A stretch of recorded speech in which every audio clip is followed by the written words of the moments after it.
Walk into any electronic store in 2025 and you're hit with a wall of glowing screens, dozens of TVs, all screaming 4K HDR, smart, revolutionary technology. You see the price tags $400, $900, $2,000, and think, how different can they really be? That's the trap. Because here's the ugly truth. Not all TVs are created equal. Some brands deliver movie theater quality right in your living room, and others, they're basically shiny disappointment machines with power buttons. Today, we're ranking 12 of the most recognizable TV brands, from absolute nightmares to the sets actually worth your money. And trust me, you might be surprised at who ends up at the bottom. Number 12, RCA, the fossil that refused to evolve. RCA is like that washed-up rock band still trying to sell out stadiums on name recognition alone. Once upon a time, they were giants, a pioneer of American electronics. But today, RCA is stuck in the past, and not in a charming retro way. Their TVs are cheap, but that's about the only positive thing you can say. Outdated panels, inconsistent picture quality, and viewing angles so narrow you have to sit directly in front of the screen to see anything properly. Move 3 and left. Suddenly your deep blacks turn into 50 shades of gray, and not the fun kind. Owner experience. Bought an RCA on sale for the guest bedroom. Month 3, colors washed out. Month 6, sound started buzzing. Month 9, the screen went full black. Guess it's modern art now. Honestly, RCA made its name decades ago, but now the only reason they're still on shelves is nostalgia. If you want reliable, skip it. Number 11, Insignia, Best Buy's budget gamble. Insignia is the house brand for Best Buy, and on paper, it sounds like a win. Cheap, accessible, one of the best-selling budget TVs in America. But here's the reality. It's the TV equivalent of buying boxed wine. Sure, it gets the job done, but no one's bragging about it. Insignia maxes out at HDR10, which sounds fancy until you see it next to Dolby Vision. Colors look flatter, contrast is weak, and the brightness can't keep up in daylight. Forget cinematic. This is more cheap motel room vibes. Worse, they skip local dimming entirely, meaning those dark, moody scenes you love in your favorite shows gone. Just one big gray mess. And while the price might be tempting, build quality isn't doing you any favors either. Owner experience. Bought an Insignia for $300. Thought I scored a deal. A year later, remotes stopped working, apps crashed constantly, and one day the screen went black for good. Never again. Bottom line, Insignia is fine if you need a throwaway set for a spare room. But for your main TV, this isn't the brand you bet on. Number 10, Toshiba. The ghost with a Fire TV badge. Toshiba used to be a household name back in the day. If you had a Toshiba in your living room, you were living good. But times have changed, and so has Toshiba. Today, Toshiba is owned by Hisense, but operates under its own label. Their TVs lean heavily on Amazon's Fire TV operating system, which can be a plus if you're deep in the Prime ecosystem. The upside, faster app performance, simple integration, and a lower input lag that gamers appreciate. The problem, the hardware can't keep up with the software. You're getting mid-tier panels that can't match the picture quality of brands in the same price range. And let's be honest, if you're here for classic Toshiba durability, those days are over. Owner experience. Bought a Toshiba Fire TV thinking I'd get quality. The OS was smooth, sure, but the panel started showing dead pixels less than a year in. Customer support told me to reset it. Spoiler, didn't help. Toshiba is trying to ride on nostalgia and Amazon branding, but in reality, it's a shadow of what it used to be. Number 9. JVC, the invisible middle child. JVC has a legendary name in audio equipment and cameras, but in TVs, they've quietly fallen off the radar. Globally, JVC has a decent following, but in the US, availability is inconsistent at best. You might find a JVC set in one store and a completely different one in another because specs and operating systems change depending on the region. That's right. The JVC TV you buy in California could perform completely differently from the one your cousin grabs in Australia. For US consumers, that means limited model options and spotty quality control. And if you're hunting for flagship features, Dolby Vision, Mini LED, advanced HDR formats, don't hold your breath. Owner Experience grabbed a JVC at Walmart on sale. Looked okay at first, but the menu lagged like crazy and apps kept freezing. Tried to return it. No replacements in stock. Guess I found out why. Unless you stumble on a great deal, JVC lands in the forgettable middle tier. Not the worst, but far from. Competitive number 8, Philips. Two faces, two realities. Philips is a strange beast. In Europe, it's a respected name. Sleek designs, gorgeous panels, and the famous amber light feature. LED lighting that spills colors onto your wall to make movies feel more immersive. Over there, people genuinely love Philips. But in the US, whole different story. Here, the Philips name is licensed to Funai, a company producing budget-level sets that couldn't match European Philips quality if their entire R&D team drank 10 espressos and tried for a year straight. What you see in US stores has nothing to do with the premium Philips reputation overseas. Imagine thinking you're buying a Mercedes, but what you actually get is a rusty Kia with a fake badge glued on the front. That's Philips in America.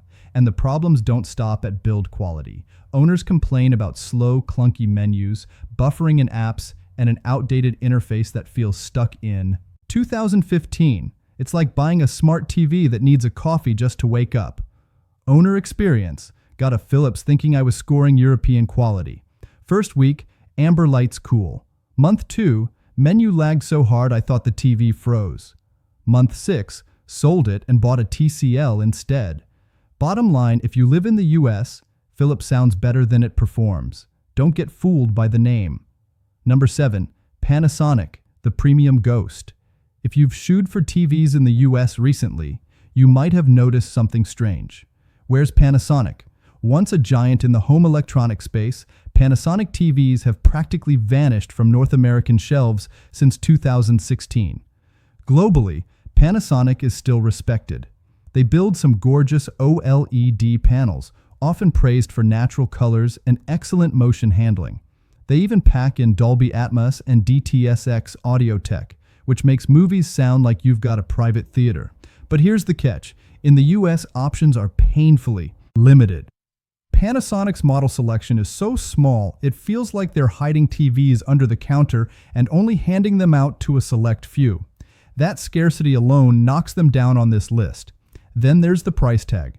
Panasonic wants you to pay premium dollars for TVs that in the US market don't always justify the cost when compared to LG, Sony, or even TCL. Add in their bare-bones app store and limited smart features, and suddenly you start questioning what you're actually paying for.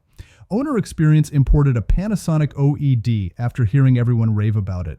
Picture quality incredible, but no HBO Max, clunky updates, and almost no US support. Paid top dollar for half the ecosystem. Panasonic still makes quality panels, but unless you're outside the US, the headaches outweigh the hype. Number 6, Vizio. The budget hero that fell from grace. Vizio used to be the name for budget-friendly TVs in America. Back in the 2000s, they crushed the competition by delivering solid picture quality at prices Samsung and Sony couldn't touch. For a while, commending a Vizio was a no-brainer. But somewhere along the way, the magic faded. Vizio panels still offer good picture quality for the price when they work. But owners have been complaining about durability issues. Software glitches and an interface so clunky, it feels like it was designed by someone who's never used a remote before. Menus lag, apps crash, updates randomly break features that worked fine yesterday. Then there's SmartCast, Vizio's smart platform that tries to compete with Roku, Android TV, and WebOS and fails spectacularly. It's slow, unintuitive, and downright frustrating if you're used to seamless streaming elsewhere. Owner Experience bought a 65-inch Vizio OLED thinking it was a steal. First month, gorgeous picture. Month 3, half my app stopped working. Month 5, remote lagged like dial-up internet. Month 8, I gave up and bought a Hisense. Vizio isn't dead, but it's not the unbeatable budget king it used to be.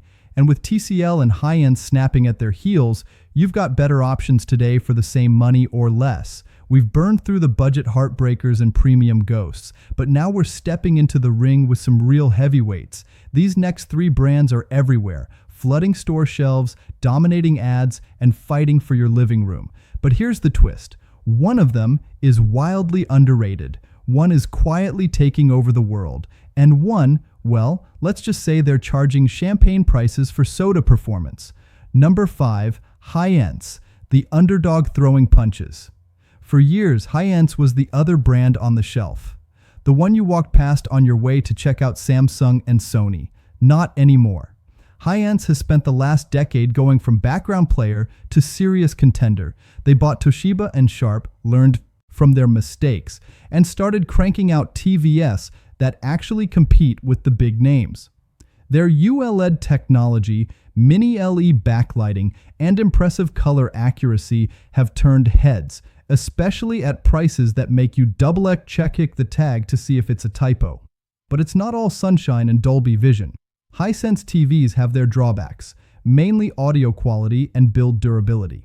Some models sound tiny, others feel flimsier than they should, and a few owners complain about fragile bezels that seem allergic to toddlers and curious pets. Owner experience. Got a Hisense U8H for half the price of an LG OLED. Picture stunning. Audio straight from a cereal box. Bought a soundbar and suddenly I had a $3,000 experience for $1,200. Bottom line, Hisense is punching way above its weight. If you want premium visuals without paying premium prices, this is one of the smartest buys in 2025. Number 4, TCL, the budget disruptor.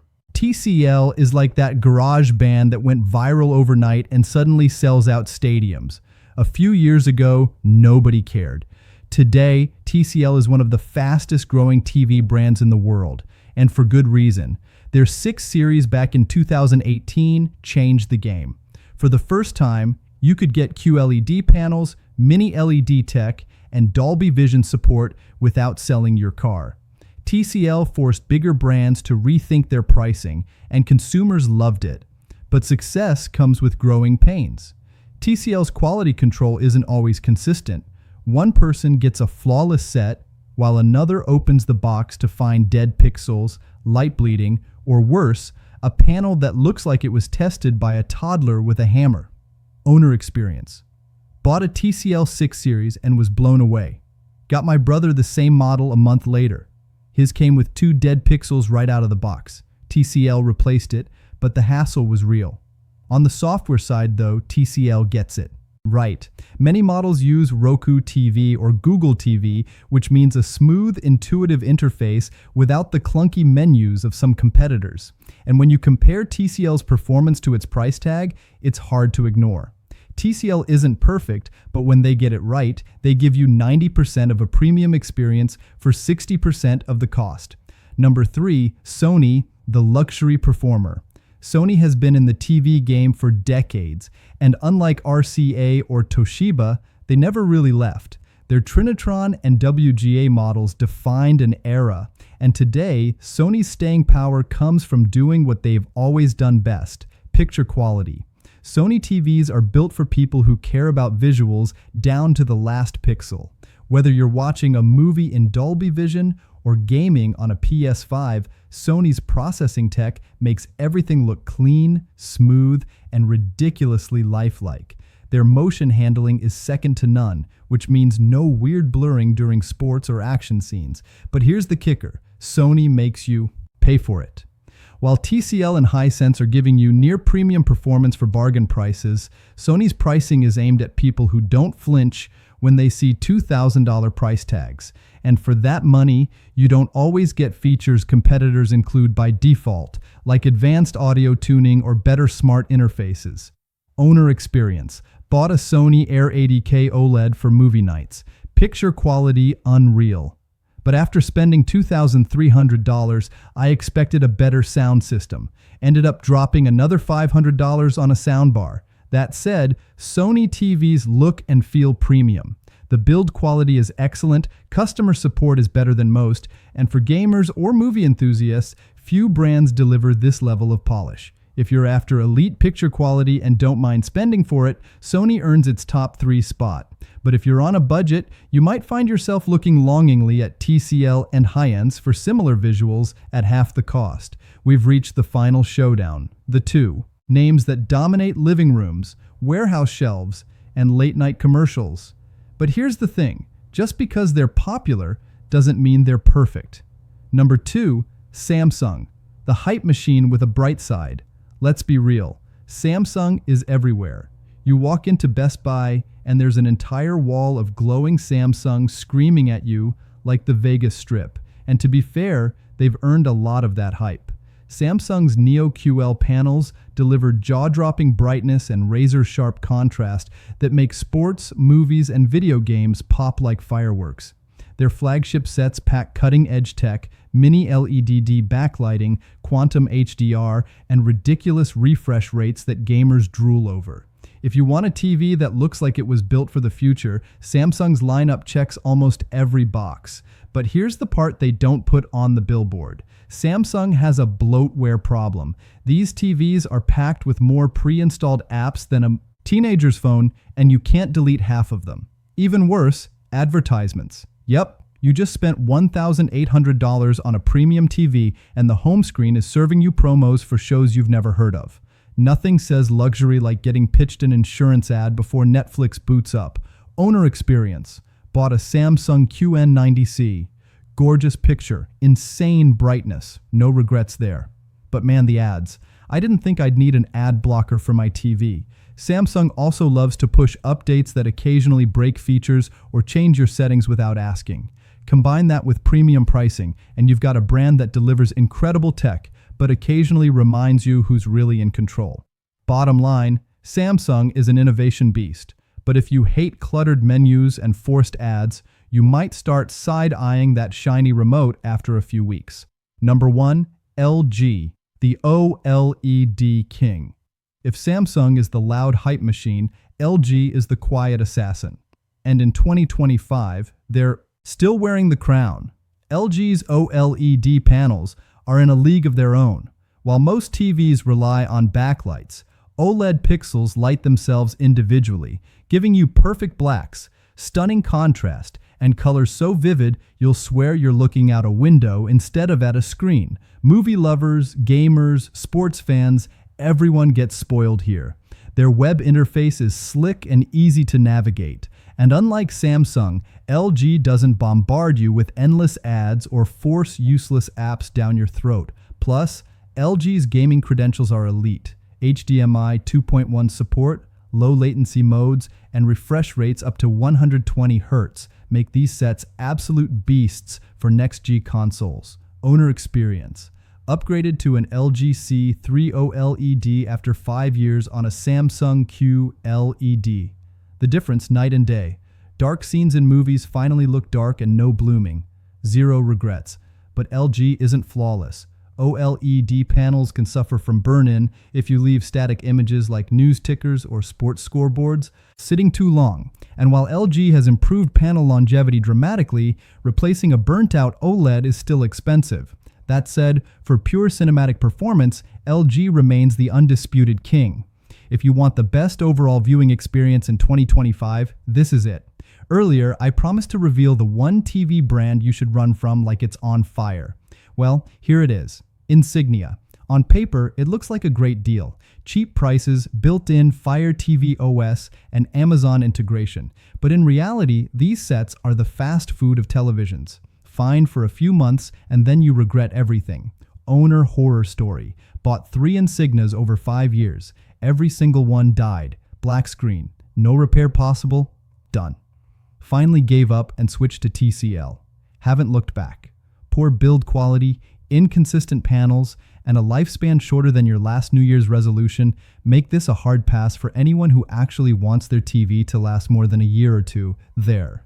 are better budget options like Hisense or TCL that give you twice the performance without doubling the price. If you want maximum performance and are willing to pay for it, LG OLED is still the gold standard. If you want cutting-edge brightness and futuristic features, Samsung's QLED lineup delivers. But if you're bargain hunting, skip Insignia and look at TCL or Hisense instead. Both give you premium vibes without the premium bill. And remember, don't let the shiny showroom displays fool you. TV brands love to sell you the dream, but when you bring it home, reality hits different. Before you go hunting for your next TV, don't forget to subscribe to NextGen Picks. We break down the tricks, the traps, and the truths the big brands don't want you to know, so you spend smarter, save bigger, and avoid the regrets. Hit subscribe, tap that bell icon, and join thousands of smart shoppers who are already one step ahead.